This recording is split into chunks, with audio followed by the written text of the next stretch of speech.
Nigeria boasts a vibrant population of over 200 million people. We are known, recognized and acknowledged as the giant of Africa. And of course, it's great, fantastic news that for the last 23 years, we have had uninterrupted democratic process in the country. Citizens have an integral role to play. How they handle it, what they do before, during and after elections is very critical to leadership and governance. Today we focus on the role of citizens in the democratic process. My name is Thelma Obazim. Yes, Thelma, since independence we've had some great leaders, very great leaders, and of course we have great citizens also in the country. The missing link, however, has been citizens engaging the leaders to entrench good governance, to ensure that they do the right thing in order to have good governance in the country. And that will be our focus, looking at the role of citizens in entrenching good governance in the country. My name is Shikeola Ikpenaye. Please communicate with us via our number that will be on the screen in the course of the program. Reach us via SMS or WhatsApp messages. Some others may thrive on rumors or hearsay, but here on Weekend Deal, we believe in authenticity and accuracy, and that's why Francis, as usual, is unrelenting in setting the tone for our conversation: civic responsibilities and rights with elections, before, during, and after. Francis, what did you find? As Nigerians eagerly wait for the formal declaration of Nigeria's political space open for campaigns by candidates flying the flags of the respective political parties, what is expected of the electorate? As a citizen, what is expected of you is patriotism. Irrespective of what the state of the country is, you must never lose hope, or you must never give up on your own country as a citizen. Being patriotic means you must be loyal to your country. Not to the president, not to the aspirants or the candidates, but to your country, the Nigerian state. In doing so, whatever their messages would be, whatever the propaganda would be, you as a citizen would ensure that you live above board. Democracy, it's about electing our representative. So it's a process. It's not a do or die affair. It's supposed to be a festival, where we celebrate and then we troop out, collect our permanent voters card. On election day, we come out and we cast our ballot. Because this is meant to make us proud that the decisions that will be made, we were part of it. The history that would be reported, we were part of it. So it's a moment of celebration. It is citizens' participation that shapes the current state and the future of any nation, including Nigeria. What the people do now or do not do will determine the kind of future they will have, including that of their children and grandchildren. The first step to hold your leaders accountable, or intended leaders, is looking at their manifesto and their party's manifesto.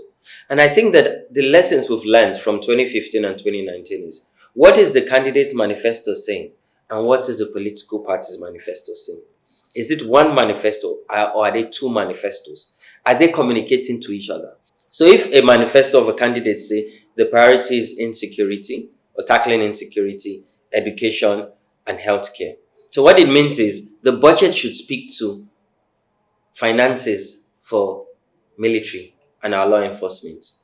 Budget capture for providing timely, quality and free education. So how do you hold government to account? Most importantly is asking questions. But not just asking questions, you must ask the right question, informed by knowledge. Because if it's informed by knowledge, then it becomes an authoritative question. So you're asking question of the numbers of out-of-school children. Do you know how many children are out of school? Do you also know what government is doing to curb it? And what are the missing links? But it is every right and every responsibility of citizens to ask questions, because asking questions means that they will provide answers. And providing answers is holding your government to account, and which is the tenet of governance. Democracy is about the choice that the people make. Of all the definitions of democracy, the most universally famous is the one that refers to it as the government of the people, by the people and for the people. But what happens when the people do not seem to understand the democratic power they have? When you don't vote, what happens is it is the politicians that you're empowering the more to take custody of your future and that of the unborn generation and decide their fate. Also, when you don't vote, what it means is a few percentage of people decides the fate of our dear country. And then I look at some people when they say they will not vote. And then why are you complaining? If you're not part of a process, then you have no moral justification to complain, because you had an opportunity to inform that process. As much as we have a renewed opportunity, let's not continue to agonize. We need to learn using history. We learn from this history to become better. I'm optimistic that there will be little or no voter apathy in 2023 because now we're seeing first-time voters, we're seeing young people really interested. And I think that with the 2022 Electoral Act signed, this could also inform President Buhari's legacy, because with this act, it guarantees free, fair, transparent, and integrity in our electoral management system. And so for me, it gives confidence. And it takes away that fear of people who had apathy before now. That, okay, now there's technology embedded in the system and the process. So politicians cannot muzzle the process or even interfere in INEC's independence. Following growing concerns on the danger of vote buying and other forms of voter inducement during campaigns and elections, how can this monster of vote buying be tamed? The fact that vote buying and vote selling is now playing a role in our electoral system and process is a big slap on our moral standing. And what it shows is that the fabric of society, which is morals, is broken, both from the family and the societal level. So what this means is we don't even look at values anymore. Now we're driven by material wealth. And a country driven by material wealth is a country that would never develop. And that's why Nigeria is almost on her knees, because we no longer have morals and values. But, and I believe that it's citizens that can end this. No, absolutely no, do not collect money from any politician. Reject every form of inducement, either Maggi, salt, rice, wrapper, or cash. Reject it. If anybody approach you and try to induce you with anything, raise alarm. Because as a country, we need to start looking at iconic people and iconic moments. And maybe this could become a lesson. Because if we rally around one person who is saying, no, we won't take your money, then other people would cry out and shout out. But most importantly, what would the law enforcement agency do? Our focus on Weekend Deal today will be on citizens' role in the forthcoming general election. Weekend Deal! Yeah, what you do or what you fail to do affects your future and that of your children. That is why you should play your part as good citizens by holding your leaders accountable. No wonder, little wonder you're saying it here. You found that so interesting that you set out to do a package on it, and you had time to speak with Monde Osasa, the Managing Director, African Center for Leadership Strategy and Development. Let's see what she kept put together.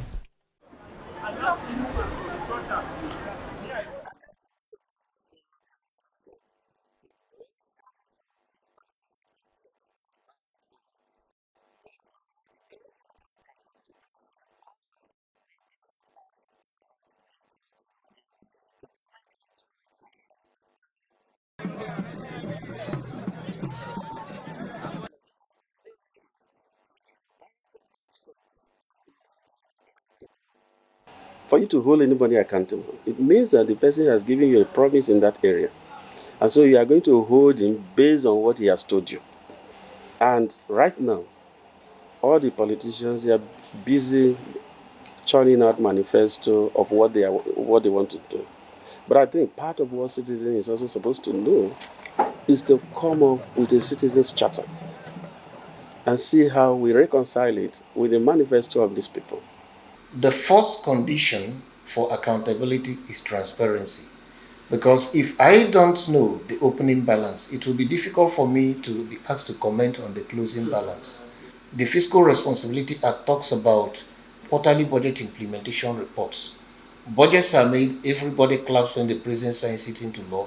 The law now says issue quarterly budget implementation reports, so that since we all saw the budget, we can now look at the implementation report and compare it with what you promised to do. And then we'll be in a position to now comment to say, oh, you've done well, or there are things that were promised to be done that you did not do.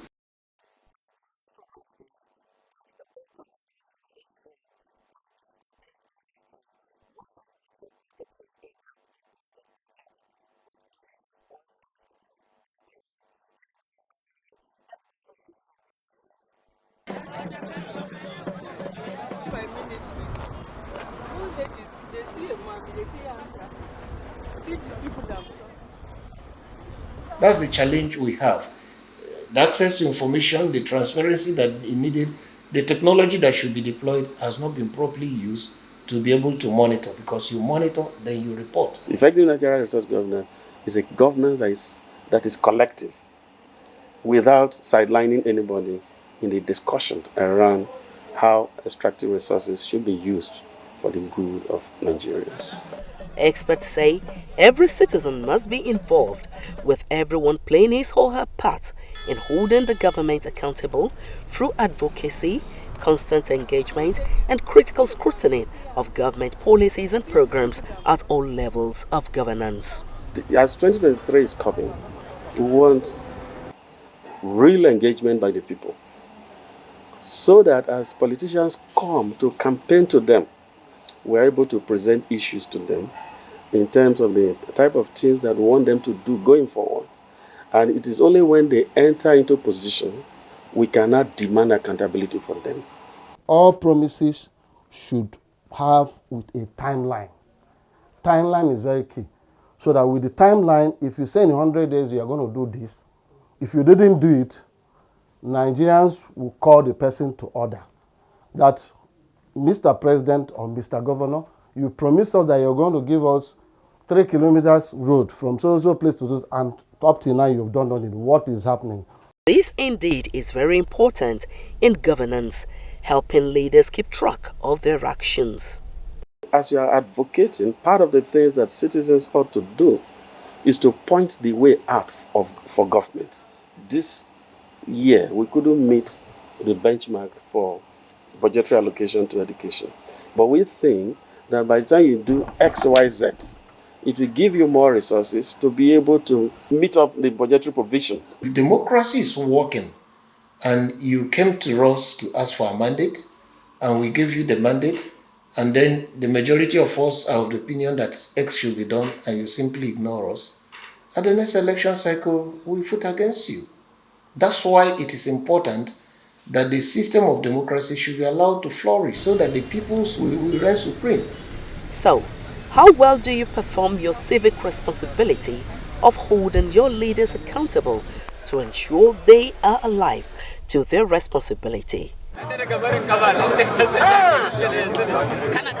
How well do you perform your civic duties to hold your leaders accountable for their actions?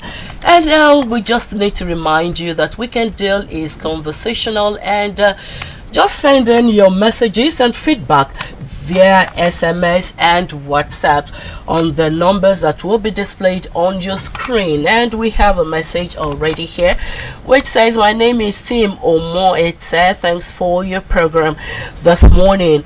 You have about several good ways of conducting elections properly, but it seems to me that all those electoral laws are meant for certain regions, because during last elections I saw children standing in line to vote.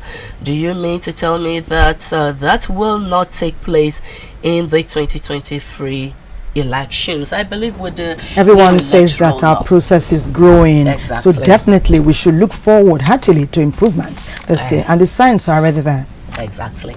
And we're talking about your role as a citizen. We have civic rights and civic responsibilities. With your civic rights, you have the right to demand your rights from your leaders, and also as a citizen, you have a responsibility to play to do that which is right, to entrench good governance. Now, Dayola will let us to the issues of our rights as citizens and responsibilities. From 1960 till date, the Nigerian Constitution has been a guiding document which outlines the basic structure of government and focuses on the rights of individual Nigerian citizens. The fundamental right which you cannot derogate from, right to life, right to liberty. You cannot be in prison except by an order of court. You cannot be deprived of your liberty except by an order of court or the enforcement of a rightful order. You can't be deprived of your property, right to freedom of association, including right to belong to political parties, including the right to air and hold opinion, the freedom of association, belonging to club, the right to have any association, the right that your life you cannot be deprived of your life. There are the other ones that are called fundamental objectives and directive principles of state policy, which we say in law that it is not enforceable. You have a right to make demands from your government. Beside the fact that Nigerian citizens have many expectations from their country, the government and their compatriots, the citizens also have duties and responsibilities to the country, government and their fellow citizens. Every citizen needs to be patriotic. In being patriotic, what do we need to do? We don't need to mutilate the currency of the country or abuse it in any form. We must ensure that we respect national symbols like the coat of arms as well as the national flag. We must ensure we don't speak derogatory remarks about our nation. Citizen equally has an obligation to ensure that they obey laws and order.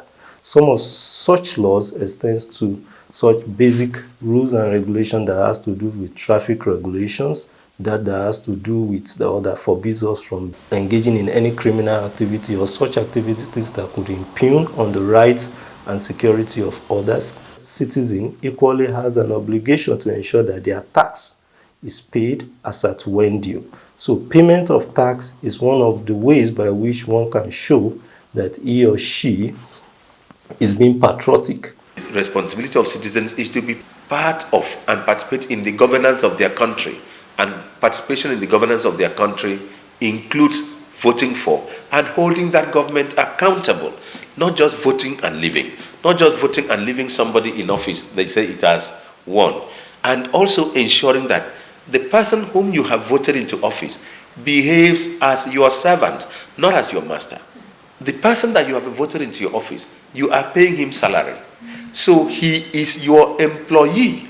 That is why the law, the Constitution says in section 14.2, it says the security and welfare of the citizens shall be the primary purpose of government.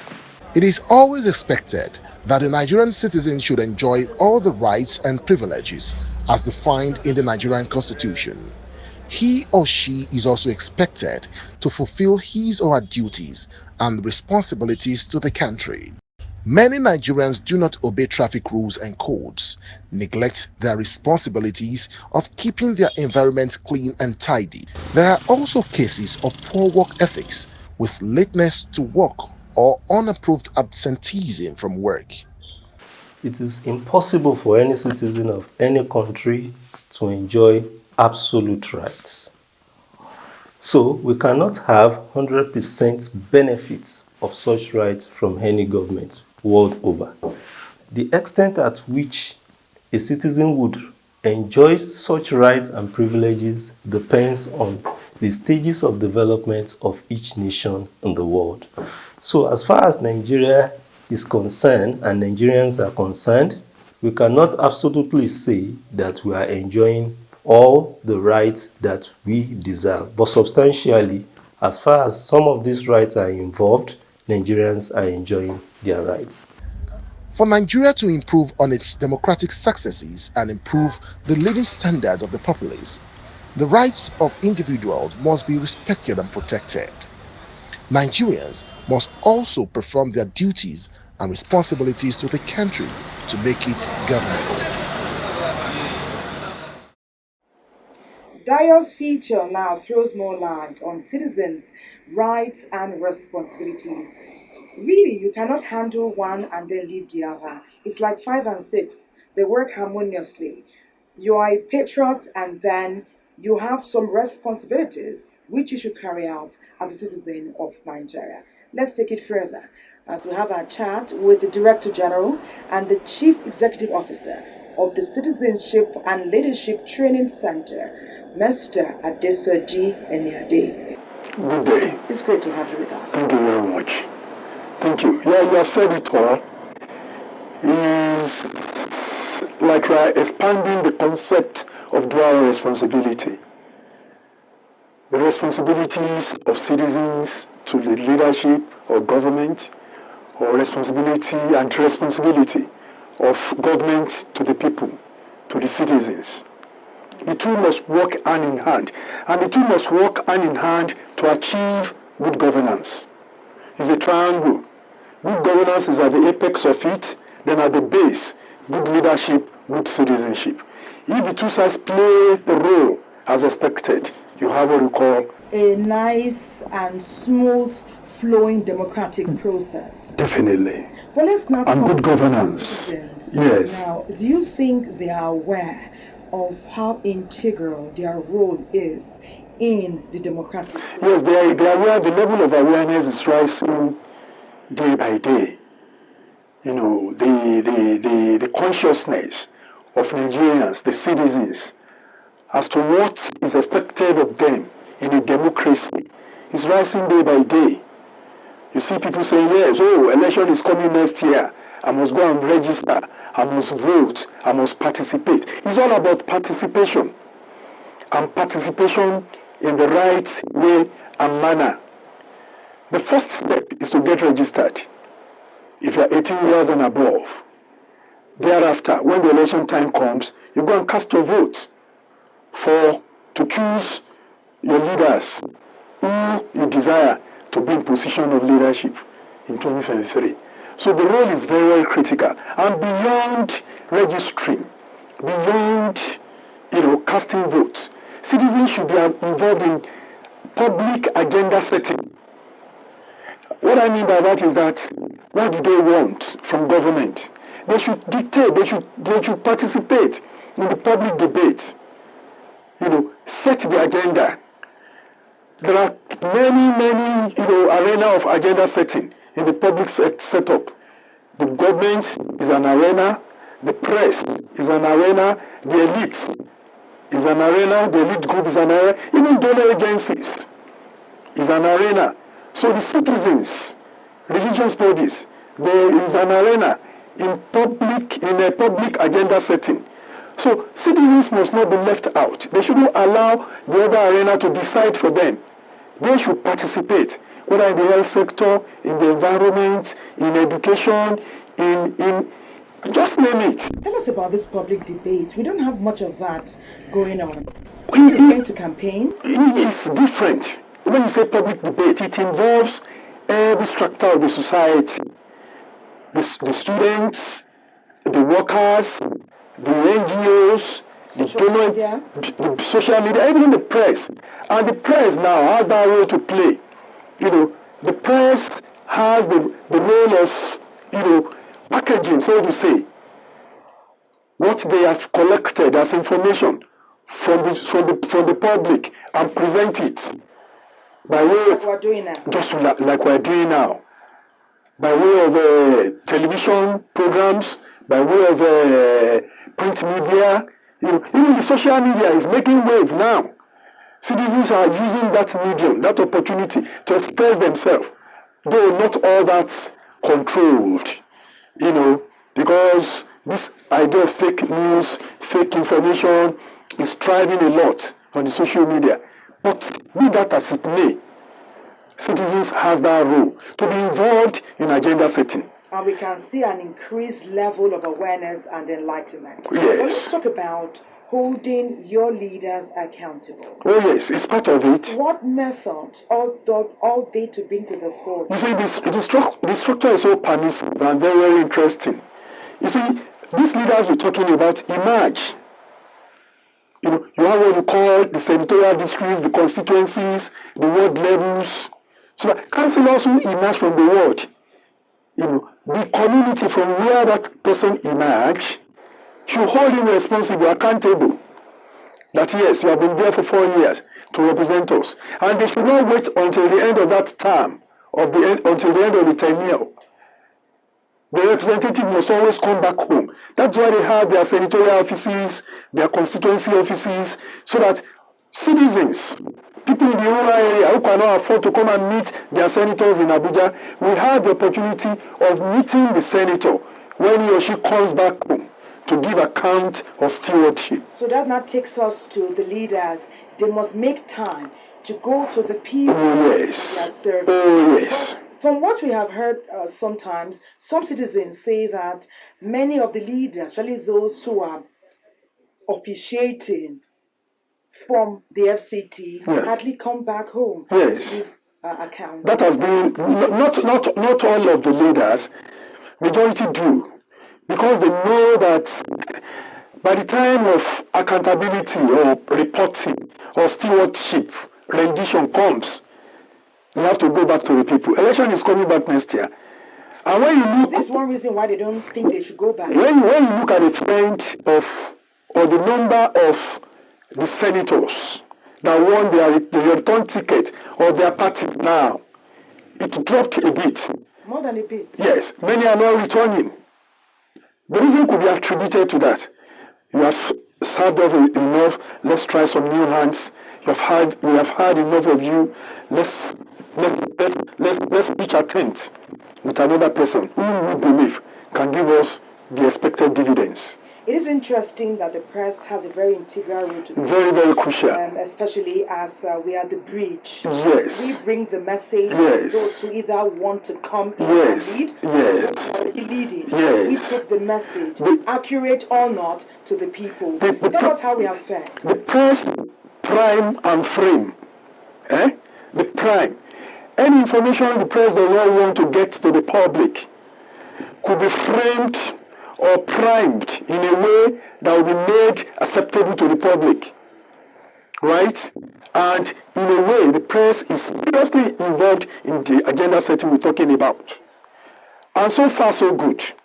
I must confess, so far, so good. Nigerian press has been doing the best. They've been trying. We've been thriving, flourishing. And brilliant minds are in the industry.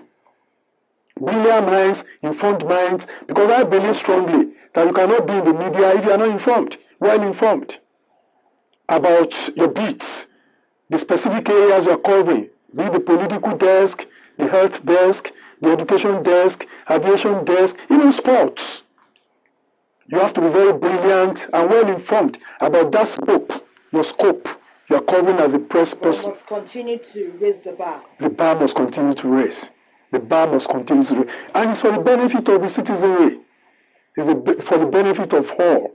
Well, let's look at now a few months to 2023. Yeah. We're going to have increased number of campaigns from the different parties. Yes. Interesting candidates and messages. Yes. What ought the citizens to be looking out for?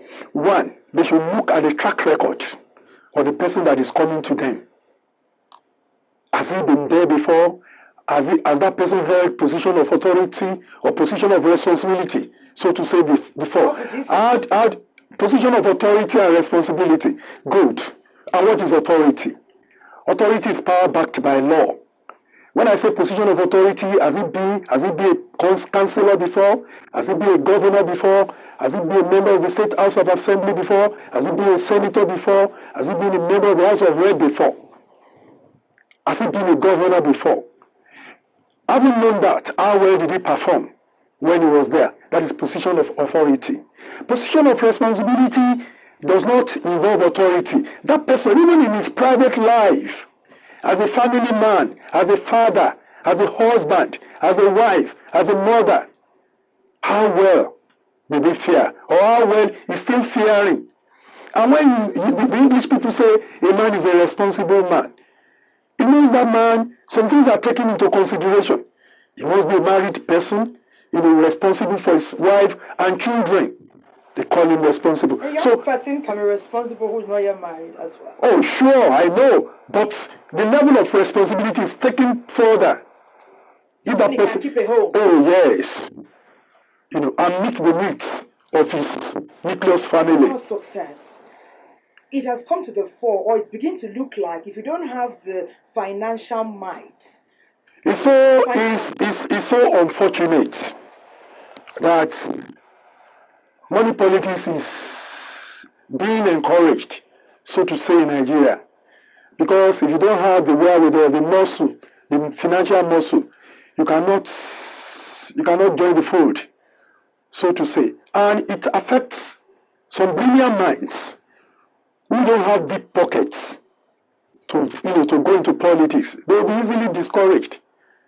Because taking it from the level of the amount needed, even to pick the form, the nomination form or whatever, highly substantial. So somebody that is not well endowed financially might be discouraged. And that person might be a very quality, product, that people can benefit from within the society. But the limitation. So what do you suggest?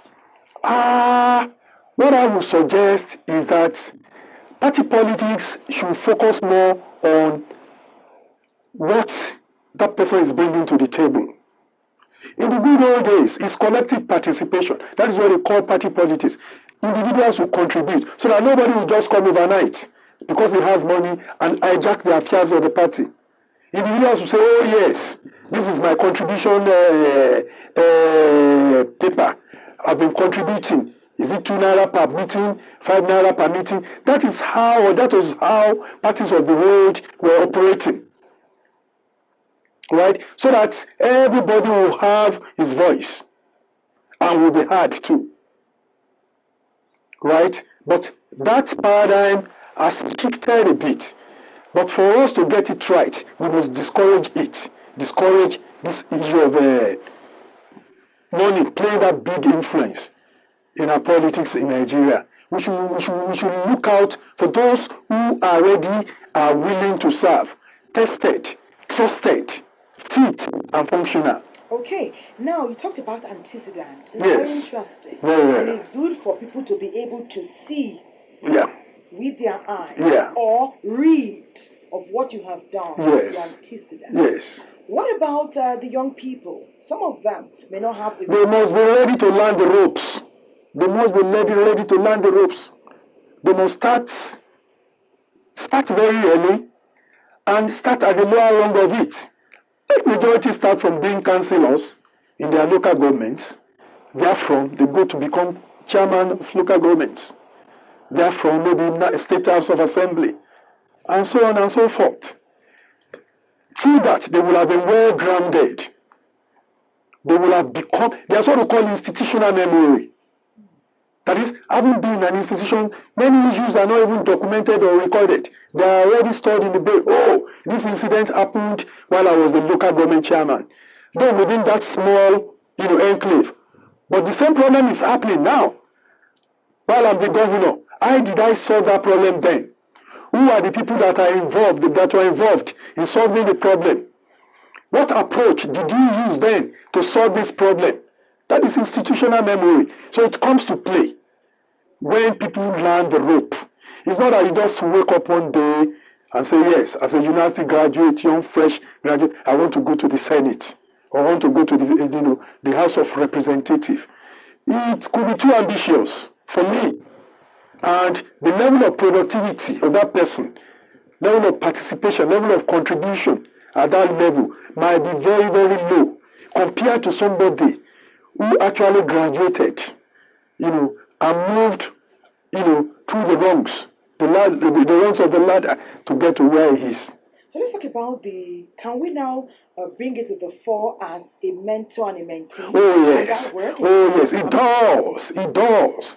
It does. It is a classical way of bringing the young ones up. But is it happening in Nigeria? It does is happening, though not well entrenched in our politics. Instead we have the concept of godfatherism. It's different from the concept of mentor and mentee. Right? Mentor and mentee. You have seen some people, some politicians that have, in a way, replicated themselves in so many areas. People they don't even know as far as they have recognized person, because a leader must be a talent hunter. Must search for the best. Bring them under your wings, train them, prepare them for the future. We have seen some politicians, I won't mention names, we have seen some politicians that have done that in Nigeria, and they're benefiting from it. Because they're sure, oh yes, I can vouch for this person. He's very brilliant. He worked under me. Right? Most of the people will be caught as raw materials. But you as a leader, you see the potentialities in that person and try to bring the best. Because you have done it. You have done it before. For many years. Yes. Gallantly. Yes. Yes. With reward. With reward. Let me ask you this. Yeah. You know, the public service is one informal mentor-mentee kind of system. Oh, yes. So can we now say that many public servants can take part in partisan politics? Oh, yes. Though as a civil servant or public servant, you are not allowed to participate in politics until you retire.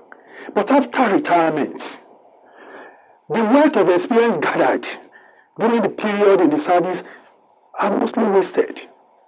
In the good old days, you see retired primary school teachers alone becoming councillors, becoming local government chairmen. Then, after it's the communities that will go and meet them. We need you. You have served us. You taught our children. You brought them up. These are our children today. They are doctors, they are lawyers, successful media personalities. We now need you to come and lead us at this level. Such is not happening again. Such is not happening again. And we need to go back to that. Retired civil servants. How many of them? How many do we have in the National Assembly? How many do we have at the state assemblies? How many do we have as local government chairmen?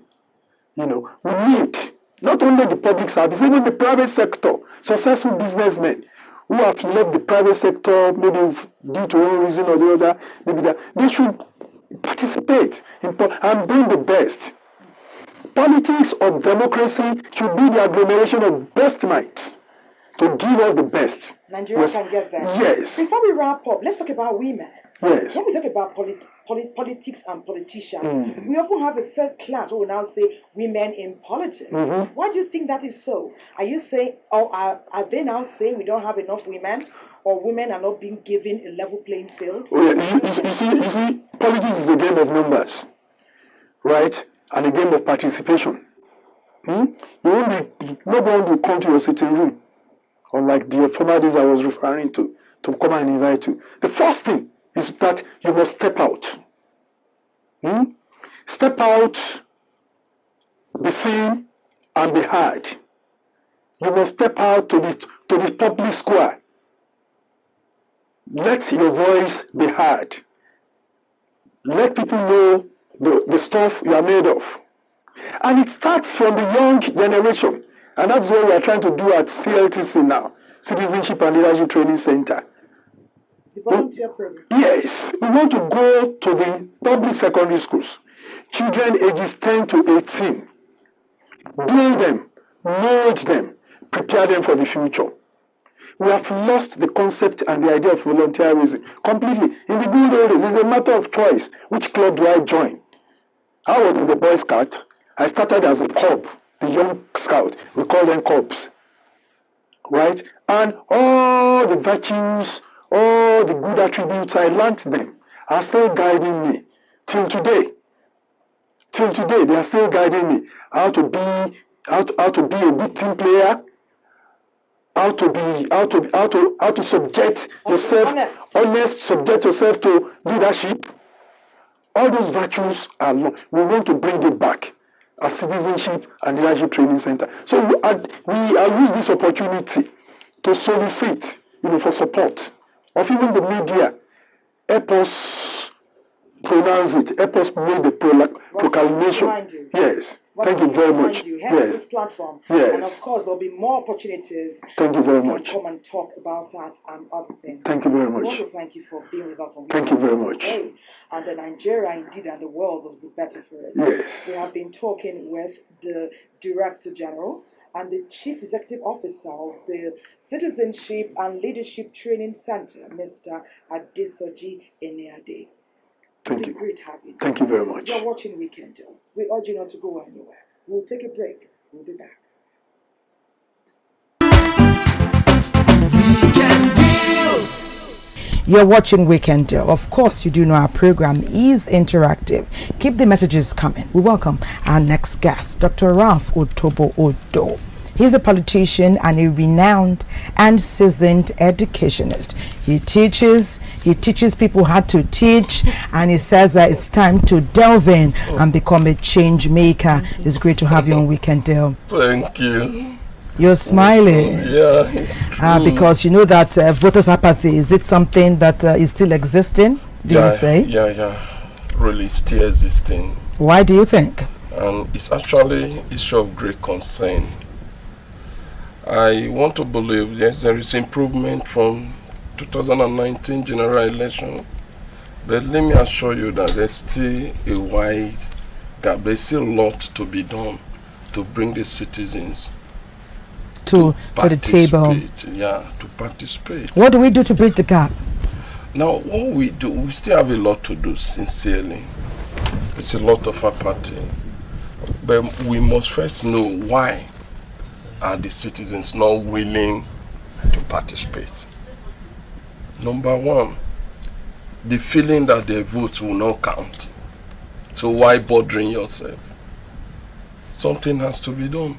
Two, they don't even see what we call dividend of democracy. You only hear it every time. But they can't see. There is no sense of belonging. So why not allow the politicians to do what they want to do? That is one. Three, like I am an educationist, there's a high level of illiteracy in the country. Illiteracy breeds ignorance. A lot of our citizens are purely doing this out of ignorance. What do I stand to benefit? They've forgotten that it is a responsibility. It's one of the key responsibilities of the citizen to participate in democracy, to give directions to governance. All we hear is complaining and complaining, bad governance, this thing is not happening, and this and that. So what we ought to do now is hold our voters accountable. Exactly. That is what they ought to do. How? Okay, now. We need to do more enlightenment. We need to educate our voters. We need to bring them to the table and say, if you don't do this, this is a repercussion. Okay, so what are the implications of this voter party? Because you spoke about education. Many people are ignorant of what even happens when they don't participate in this process. So what are the implications so that the people will know that this is what you're doing to your nation if you fail to participate? Well, you are simply encouraging bad governance. Once you are not participating, you have no right to complain. When eventually bad governance is enthroned, you don't have the right to complain. You are not doing what you are supposed to do. You are not bringing these politicians. You are not holding them accountable for what they should do. So you are simply encouraging bad governance. A continuance of something you say you don't like. Yeah. But let's talk about holding them accountable. There's a legitimate, legal, and proactive way to do that. Have citizens handle that in the regard in which it should be held? But do they even know about that? Tell us. That is where ignorance comes in. Do they know I have the right to protect my vote? I have the right to ensure my vote counts. I need to be there. I need to do this, I need to do that. That is where we ought to come in to properly enlighten the citizens. you can change the course of governance in this country. Apart from enlightenment, what can also be done? Because, of course, we keep engaging the citizens, we keep talking to them. What other things can we do to really make them understand that they must participate in the electoral process? What they are expecting from us is dividends of democracy. They can't see it. Let's inform them that if you don't participate, you don't expect. The press is telling them, that's why I was saying earlier that the level of awareness, enlightenment, and citizens' engagement that we find out there on the streets and even on social media, and the level of PVC collection, it does seem as though all hands are on deck, as in the people who are supposed to vote, they want to come out next year. What we're doing is still part of it. Yeah, but you know, recently there's a high level of improvement in what we are doing. You can see everybody running to collect their PVC. You can see active participations from all corners, especially the youth that will normally go and sleep. You can see from the recent registration numbers that we're getting. You discover that there is high level of improvement from what it used to be in the past. Yeah. But then we still need to do more. It's an unending process. Thank you. Another issue that bring about this voter apathy is vote buying in the election process. In a situation where you know that, of course, the other candidate or whoever can just be the candidates can be bought over.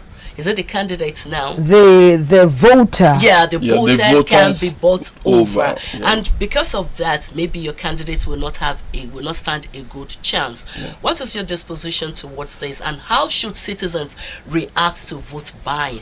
If they bring things to me, should I collect, or should I just should I collect and vote my conscience, or should I just walk away?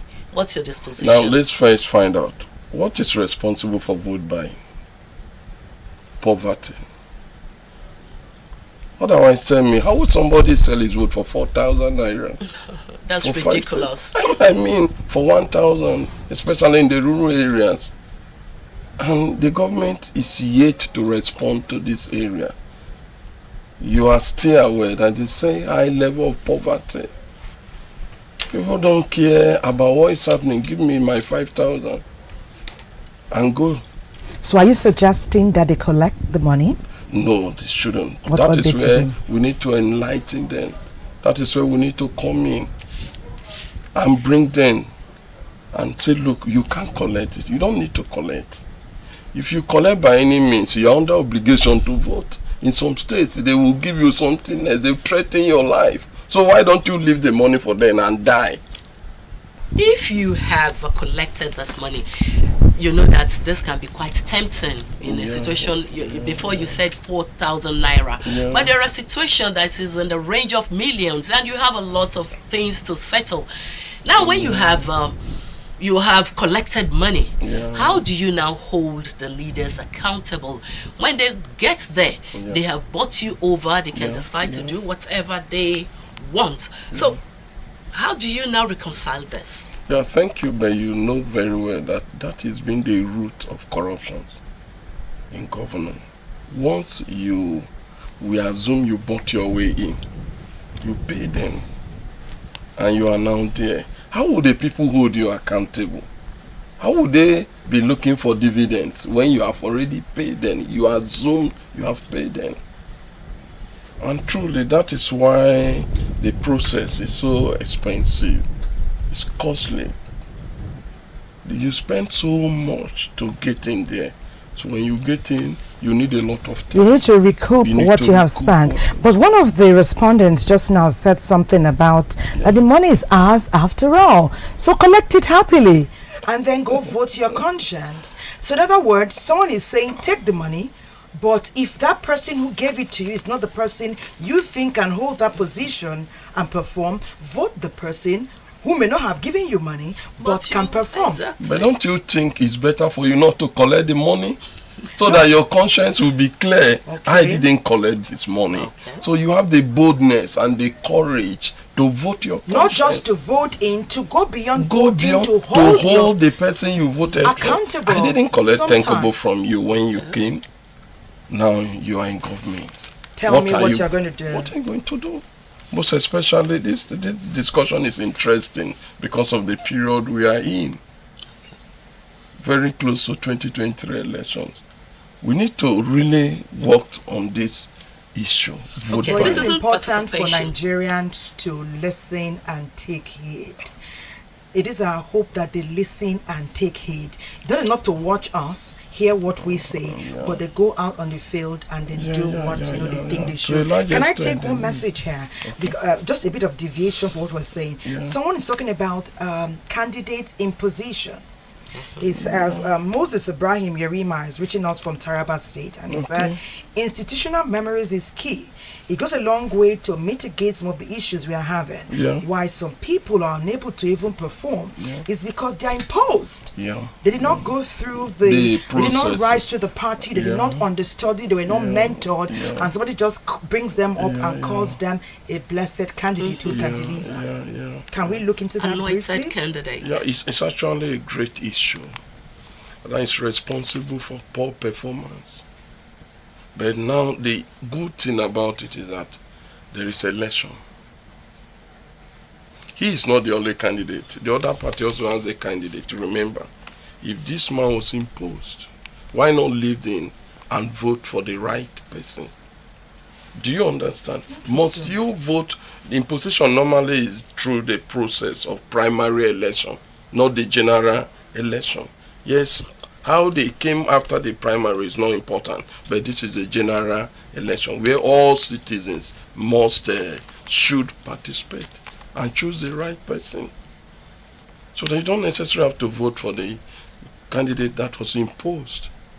And we also have this issue of do or die election in a situation where the politician feels it is do or die. What's your take on this? We see. And how should citizens also handle the situation of do or die? We see it clearly why it is a do or die. Like I'm telling you now, people look at politics as one of the lucrative business now in the country. It ought not to be. When you get there and you don't make any personal gain, it won't be do or die. It's because of the personal gain, the motive of your going makes it do or die issue. You go there and becomes your family issue.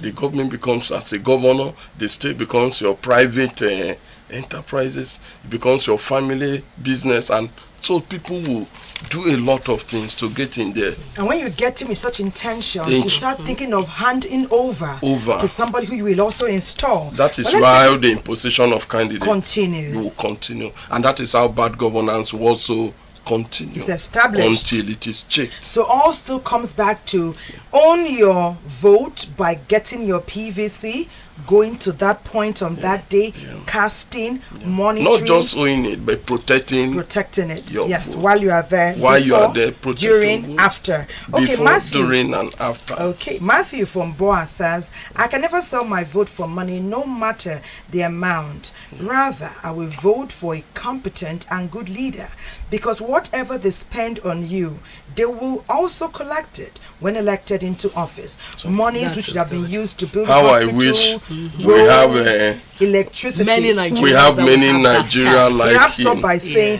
Nigerians vote for a leader who has empathy for the citizens. That's good. How we wish that we have many and many of this. Like Matthew.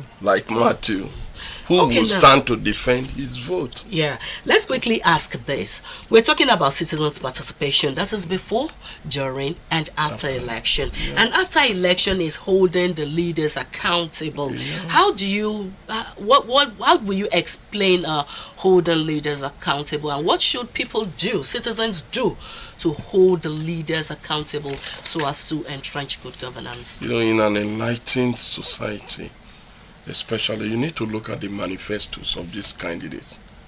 What are their promises? You scrutinize them. What are you going to do for us? And don't just promise like politicians, I'll build bridge on air and people will be happy and clap for you. It doesn't make sense. Tell us what you will do for us. And then how will you get the means to do this? You will do this, you will do that. How are you going to generate? the money. We don't ask. Also give us a duration. If you just say you build schools, will you be building schools in the 4th year? We want to know, we want what you are going to do to impact us while you are still there. But before we go, just one last question. Dr. Ralph, you have been an educationist for many years, over 20 years. Yeah, over 20 now years. you're going into politics. One wonders, are you not also going to make your political space into a family business? What interests you now in politics when you have done so well in education? I already have a family business. I have schools. So that is established for my family as my own contribution to the society. I have a college of education. I have community secondary schools to assist the community. I have one of the biggest schools in Abuja, metro group of schools in Kubwa. I have done this for the past 20 years. It is time for me to go and serve my people in a different dimension. I need to, I don't think I'm going there as a hungry man. I'm going there to make impact. I'm going there to contribute my quota. I need to show people that it is possible to have good governance. That is all. Where a candidate or an aspirant or a politician is coming to serve, not to be served. Not to be served. They know my antecedent. I've done a lot of community services to my community, so much, for several years. Provision of electricity, provisions, and a lot of things. When I was not going into politics, when I didn't even think about going into politics. And how do you intend to impact on education, being an educationist yourself? I know very well that the origin of most of the challenges in the country is from education. You talk about insecurity. A child you are not trained, where do you want that child to end? I'm going to be more concerned with education when I get there. Okay. Did you know what do you think is the causes of banditry? Okay. What do you think is the why do you think other governments in other countries takes education more seriously than any? Okay. Okay. So I'm going to make a lot of impact actually in the area of education. Okay. Your word is your bond. Although I'm not in your state, I'm a Nigerian. My eyes will be glued on you. I'm from Benue State, and so you will definitely hear and all our family members will be eyes on you to be sure that you'll be one of those who will keep your word. Ask them when you where get is in the Nonne constituency. Once you say Nonne constituency, they will tell you. Come and see what you're doing. Nonne, they will tell you Opoku Dog Badibu. Okay. You will come there and you will see what will turn that place to. Okay. Great having you come on Weekend Deal today to enlighten us further. Dr. Ralph Otobo Odo, an educationist, a renowned one for that matter, over 2 decades, teaching children and teaching others how to teach children. Now delving into politics. We hope you will make impact as you have done with our children in Nigeria. You're watching Weekend Deal. Keep your messages coming in. A break beckons, but don't go anywhere. We'll be back. Weekend Deal. Thank you for being part of the show today, and the conversation continues tomorrow. It'll be great to spend time with you. Do join us then. Bye-bye for now. Bye.